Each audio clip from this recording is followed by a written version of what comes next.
Hi friends, இங்கே பாருங்கள். இந்த பனம்பழத்தை எடுத்துகிட்டு போய் தான் நம்ம விளைய வைக்க போகிறோம். பனம்பழம் பொறுக்க போகிறோம். பார்த்துக்கலாம். இதான் பழம் மேலே இங்கே பாருங்கள். இப்போ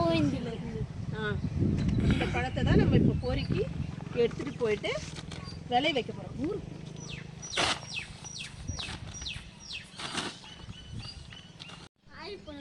ஹாய் ஃப்ரெண்ட்ஸ், இங்கே பாருங்கள்.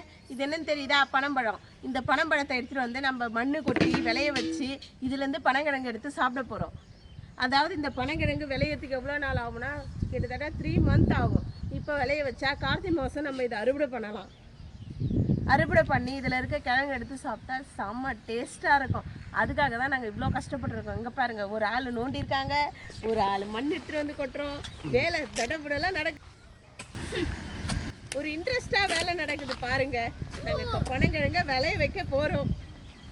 கண்டிப்பாக இதில் கிழங்கு விளையும்.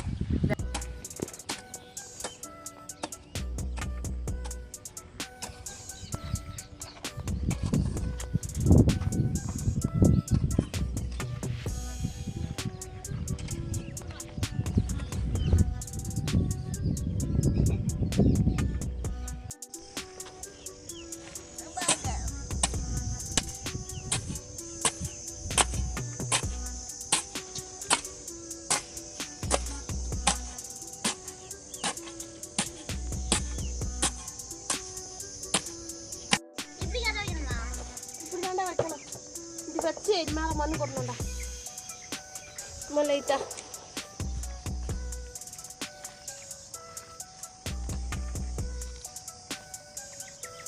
அந்த பழத்தை எடுத்துட்டு வா. இப்படி வச்சு இது மேலே கொட்டினாதான்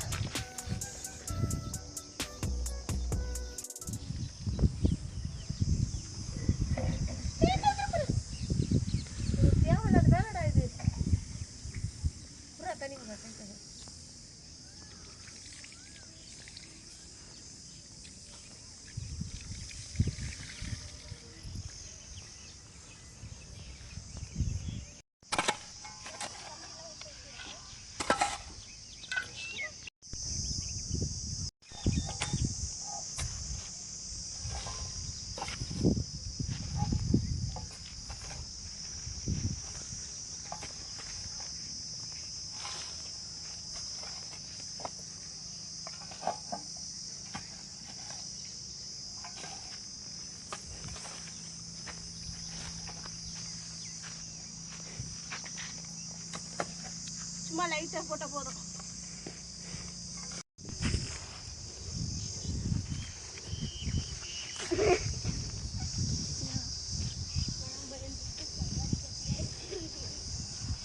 இதுக்கு நம்ம என்னென்ன வேலை செஞ்சோம் நீங்கள் பார்த்தீங்க.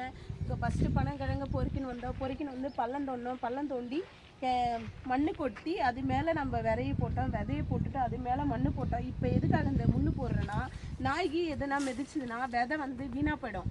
அதாவது ஒழுங்காக முளையாது. அதுக்காக நம்ம இப்போ இந்த இதை போடுறோம். போட்டுட்டு இந்த முள்ளை இப்படி போட்டுட்டு இதோட 3 மந்த்து நீங்கள் தண்ணி கூட இதுக்கு பாச தேவையில்ல. ஆட்டோமேட்டிக்காக இது முளைஞ்சி வந்துடும்.